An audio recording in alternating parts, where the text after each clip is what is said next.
জাগো বাহে তিস্তা বাঁচাই স্লোগানে স্লোগানে প্রকম্পিত নদী পার, হেঁটে কিংবা নদী পথে ছুটে আসা মিছিলে নদী বাঁচানোর আকুতি। শুকিয়ে যাওয়া প্রবাহে জেগে ওঠা চরে জড়ো হয়েছেন উত্তরবঙ্গের হাজার হাজার বাসিন্দা। লালমনিরহাটের তিস্তা ব্রিজের নিচে তিস্তা নদী রক্ষা আন্দোলনের ব্যানারে এই সমাবেশ।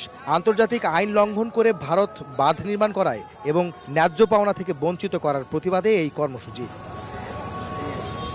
লালমনিরহাট, রংপুর, গাইবান্ধা, কুড়িগ্রাম ও নীলফামারী সহ উত্তরের 11টি স্থানে একযোগে দুদিন ব্যাপী চলবে ভিন্নধর্মী এই প্রতিবাদ। তিস্তা পাড়ের 242 কিলোমিটার অববাহিকায় অনুষ্ঠিত হবে পদযাত্রা। থাকছে লোকজ গান, সাংস্কৃতিক অনুষ্ঠান, গ্রামীণ খেলাধুলা সহ নানা আয়োজন। ব্যানার প্লাকার্ডে তিস্তা বাঁচানোর দাবি।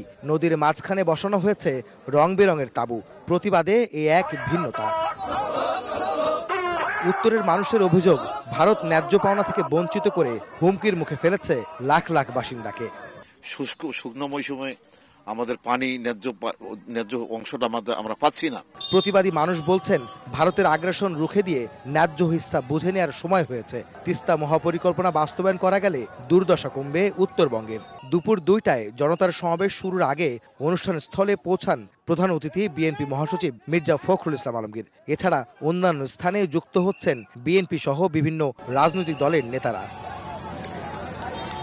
এই প্রতিবাদের মাধ্যমে আন্তর্জাতিকভাবে বাংলাদেশের সমস্যা তুলে ধরে তার সমাধানে বিশ্ব দরবারেও আবেদন রাখছেন আয়োজকরা। আহমেদ সালেহীন, সময় সংবাদ, লালমনিরহাট।